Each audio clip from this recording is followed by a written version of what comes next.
Hey folks, I'm Roland Martin. This is Welcome to Be Woke Vote. I'm the host of Roland Martin Unfiltered. Glad to have you with us.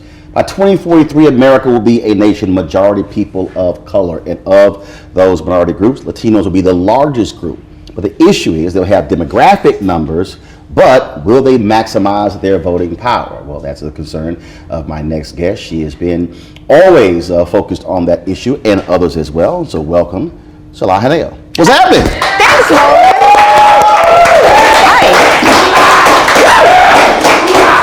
So you and I had a number of conversations about this, and one of the things that we've talked about is that numbers are one thing, Right. But how you take advantage of that is another. In Texas, 2.1 million Latinos eligible to vote, but not registered.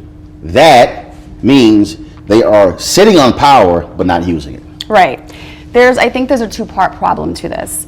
The first being that I don't feel that they're not voting because they don't want to or because they don't care. I think they're voting because they think they're not voting because they think they don't matter.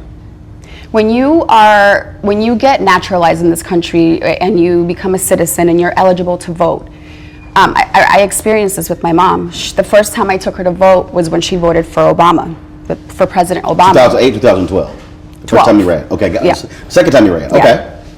And she walked around with a sense of pride that I'd never seen in her, that I really loved. And I said, Mom, why was this the first time you cared to vote? And I kind of felt guilty because I didn't really impassion her to do so before. But I think that because a lot of Latino people in the country, they have this right, but they don't feel like they belong. And that to me is the bigger issue. So I think everything that's going on right now, I think we have to look at this in a different way. We have to stop being angry and stop and start recognizing that we do have this power and stepping into it.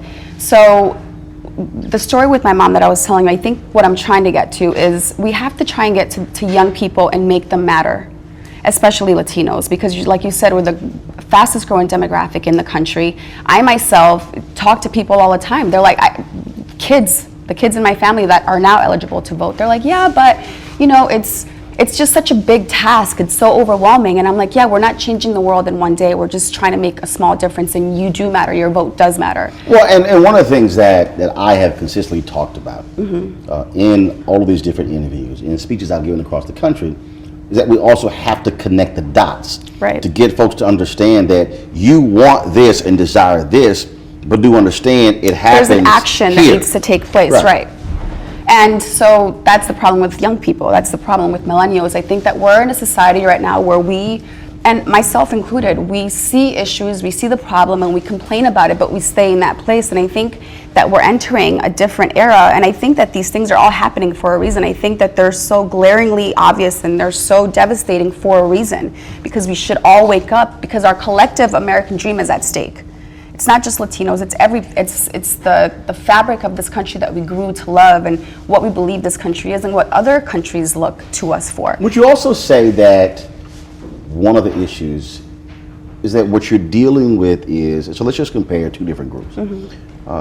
For Black Americans, because of slavery, because of the complete destroying of the past, there really is no direct connection to various African countries. Right. But the reality is for Latinos, and even if you use that phrase, first of all, I'm from Texas. So in Texas, Hispanics is used.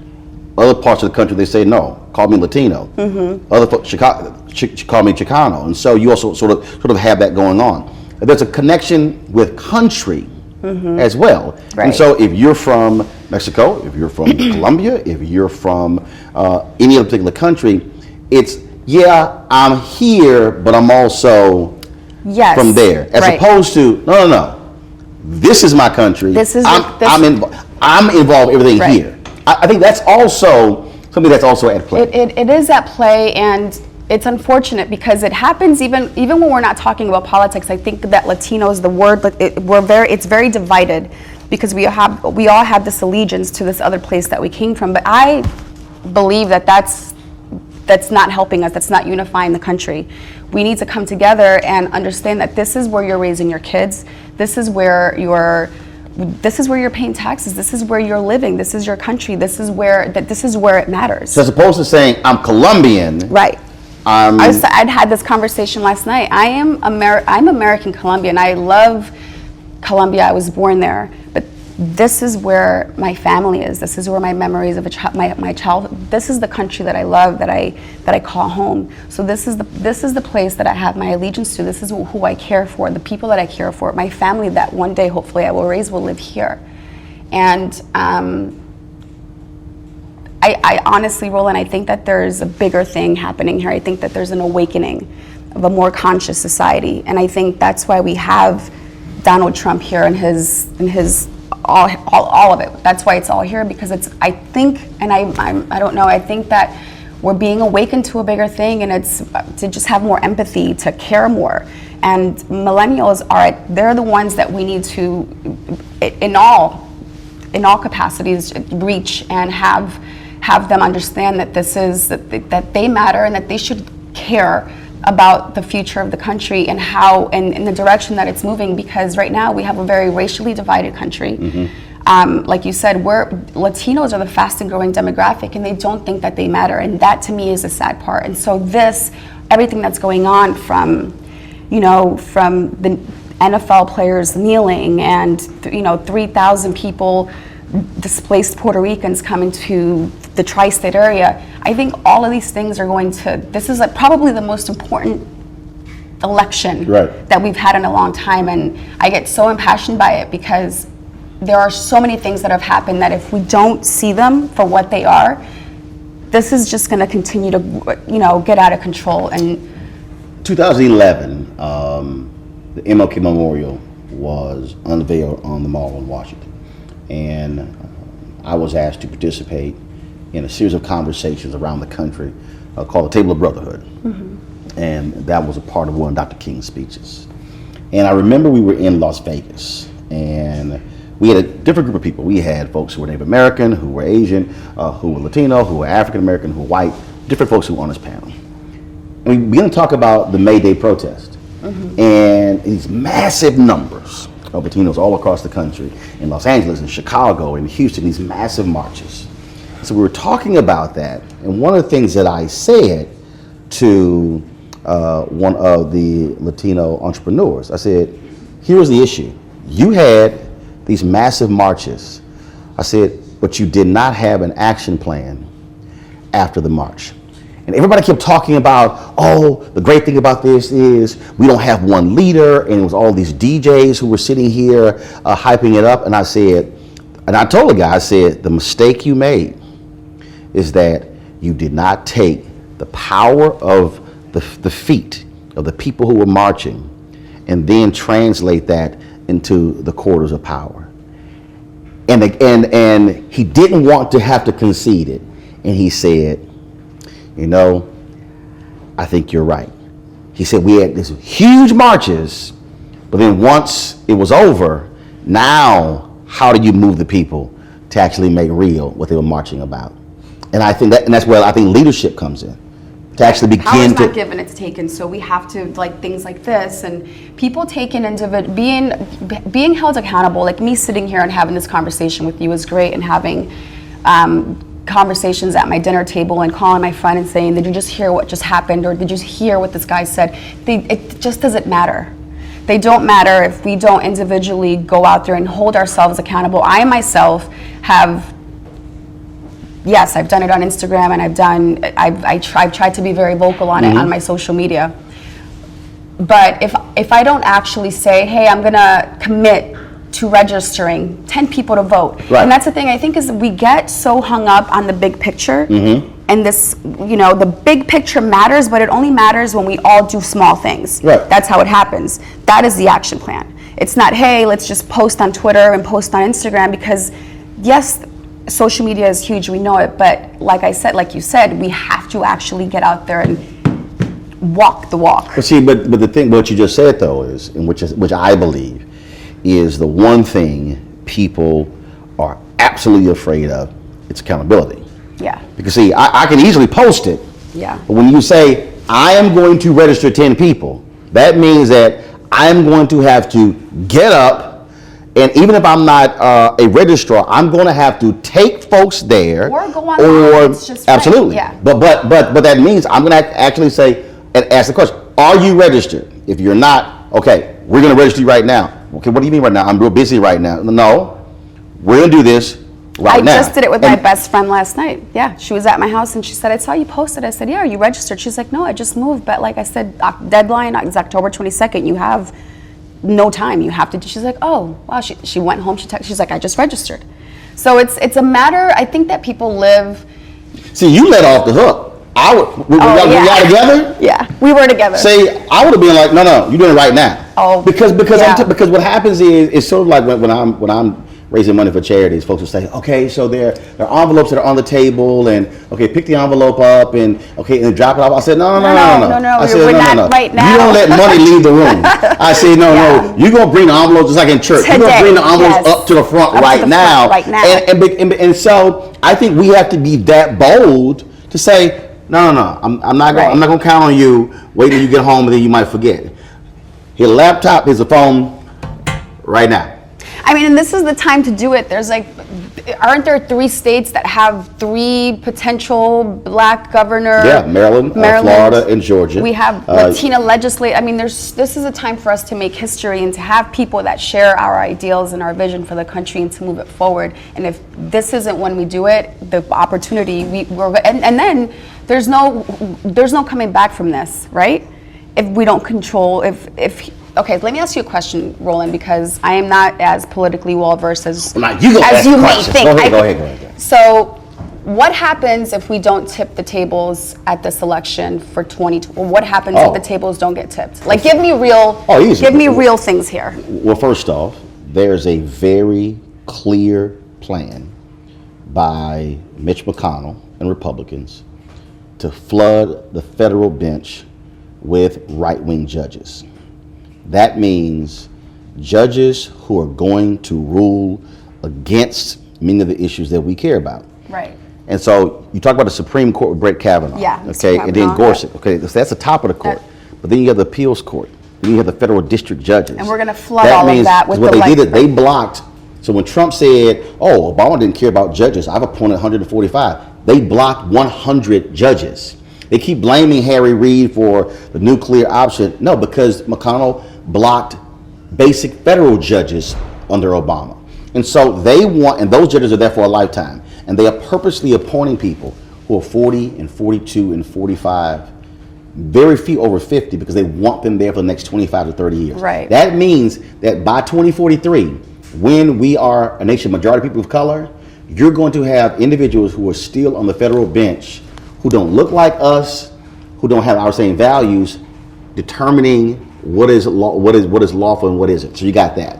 The second piece is that you look at what Trump is doing by undoing all the different things that Obama did.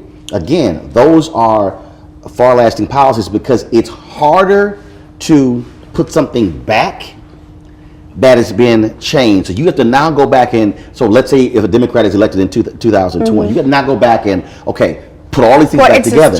And so you can go down the line and then you look at, of course, what's happening on the local level as well, how ICE is being used in the cities and how they're targeting folks in the schools. How they're ripping babies away from their parents. All that. So now you're talking about, because everybody keeps focusing on DC. No, what is happening here is, and I keep saying this, I'm actually writing a book on this.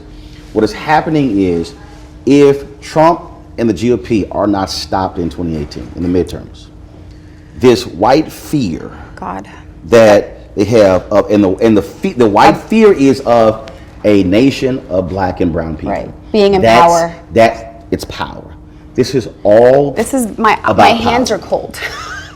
My hands are. I'm so scared. Like the more you talk, No, but this is pure, good fear, by the way. Yeah. Unadulterated power struggle that we have going on. They hate Trump. Yeah. Let's be clear. McConnell does not like Trump. But they rather have a means to the end. To power. Yeah, got it. And that's what's going on. And so when you talk about student loans, when you talk about look, they passed a $1.3 trillion tax cut. Right. What is coming will be massive if Democrats don't take over the House or the Senate. What is coming will be massive cuts to entitlement programs that form a safety net. And so all these folks are running around acting as if that's not a big deal. But I know what it's like not to have health care and go to the hospital and have $100,000 in bills and have to file for bankruptcy. And so what they want to do with the Affordable Care Act is exactly that. And so all these people who are going, okay, man, that stuff means nothing because this person doesn't excite me, I'm going, yo, one of these folks are going to win. Right. So you better figure out who gives me a wee bit of excitement versus the person who scares me to death. And that's the problem. I think too many of us, we look at politics like we look at entertainment. Like it's this foreign thing. Well, I'm not like it's entertainment. Right. Oh, well, this show isn't good, so therefore I'm turning. I'm going to turn the channel. No, one of them are going to win. Roland, let me ask you another question. Do you think it's, because I'm looking just at the whole world scope and I'm wondering, is this just like a popular thing that's happening right now with, if you look at even Venezuela, Brazil, Venezuela. No, they have basically the same kind of leadership structure that we have here. Like, so here's what happens. So two things happen. First of all, when things get so bad, in the case of Brazil, the people go, look, man, if you gonna fix this thing, we'll roll with you, okay? Even though it's not necessarily the kind of person you want. You got that. The flip side is, because that's what we're seeing in Europe and what we're seeing here. Again, it's fear. right. We have, too many people don't understand history, okay? Folks of European descent, through colonizing, have dominated world affairs, okay? The world was being people of color, 2/3 people of color, for centuries. But because of economic power and military power, they've dominated. They've dominated South America, dominated Africa, dominated all of these regions. Now all of a sudden, because fewer of them are having babies, Right. and black and brown people kept having babies, all of a sudden now the dominant places are now changing. So immigration in Europe is now changing the face of these European nations. So what is the automatic backlash? Oh, I'm seeing too many of them. Now we were fine with a few of them. Now I'm seeing too many, because now they will now begin to demand power. This is about power. But you don't fight this being angry alone. Like, oh no. This is I know. Not, yeah. Oh no. Dr. King said your anger must fuel you. Fuel you. And you must take that anger and then use that anger to fuel you to make change. The problem is when you get so mad and pissed off and upset, you do nothing. And then you go, okay, you know what? Right. And that's the scary part, problem. because that's where the power lies. Yeah. And so we may be in a situation, and this is my fear, that we may be like South Africa in 2043, where you have people of color with a majority demographically, but still are in the minority economically and politically. And that's the biggest fear. That's what's at stake, right? That's what we're... Because that means that a child that is born this year will be 25 years old in 2043, which means they'll be a college graduate in 2043, which means that if we don't deal with our education system, if we don't deal with jobs, if we don't deal with these things, we literally are going to have black and brown children who will grow up and by 2043 will still be behind white kids in America because they are not equipped to be able to go for the future. That's my greatest fear, which is why my deal is, no. We must be thinking the decisions we make today will impact our children's children. But can we talk about also just character and what we're instilling in young kids today and what's okay and how it's okay to talk to women, the misogynistic views that he portrays, or that this whole, it's much deeper than just politics. Oh, yes. It's our character, it's our ideals, it's what we believe in. It's a position where anything goes. Yes, and it's humanity. Anything goes as long as the guy saying it is rich and it's all right, I can do what I want. And that is and so all these things are at play. And so people are they're mad, they're really upset and mad, and I'm going, look, I can be mad and upset, I can be angry, I can be pissed off. But the reality is, I got to make a call. One of these people will be in a position of power. And look, if this person over here, I agree with them on 3 out of 10 issues, and I agree with this person on 1 out of 10 issues, I can't get stuck on the 7 we disagree on. Yeah. I got to go, I agree with 3 on this one. All right, I'm going to kick the ass on the other 7. Do you share a basic vision for the world, for humanity, for how you treat people? What are your ideals? Do you share the same values? Precisely. Yeah. And that's why who we elect matters in terms of how they also deal with other countries. For you, when did you first vote? Oh, God. To be honest with you, first time Obama. So 08. Yeah. And so, why didn't you vote before that? Was it just... I'm going to be very honest with you. I've been awakened to this whole thing. I'm a late bloomer for a lot of things, Roland, and that's okay, because I think when you know the reasons why, and you can go back and track your own growth and right. and how I've evolved. I came to this country when I was 4 years old from Colombia, from immigrant parents, and for a long time, even getting success in my career, to me, was hindered by this underlying thought that I wasn't enough, or that I didn't matter, because I was just an immigrant girl who came here, who somehow, some way became a U.S. I just didn't think that I mattered, and that's the biggest issue that I know. So the story of America is a nation of immigrants.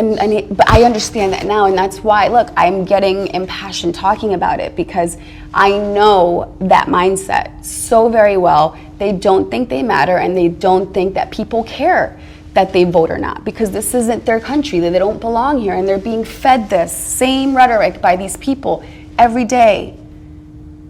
And then one day it just happened, and I don't know how it happened, but things clicked in my head. And I was like, you know what?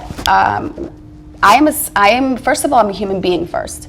I live here. This is my country. This is my home. I have something to say. I have a gift to give to the world. I have a talent that I can express. I have value. I have all these things, and everything just started working. And it's working still, but it took a lot of, there are painful moments in that mindset, and I know that there's a lot of people there right now. Mm-hmm. And that's what I wanted to come here and talk to you about, and say to whoever's watching and listening that may have come here in a similar way that I did, or who doesn't feel that, this isn't their country because they weren't born here. That's just not the truth. You belong. There's a reason you're here. You matter. And this is your country. This is your home. This is, like you said, this is a country built on immigrants who had a vision for a democracy that works for everybody, so that we can grow and evolve and have whatever your American dream is, and that's at stake right now. And it pains me to know that there are people that felt like I felt so many years mm-hmm. ago that won't go to vote. So I'm committing to spending the next couple of weeks. I'm going to hold myself accountable. I'm going to register 10 people. I started last night, so I'm 1 down, 9 to go. So, and the thing is, so when you say I'm going to register 10, mm-hmm. what you then do is you say, ask of each one of them. Right, so it's a chain reaction, yeah.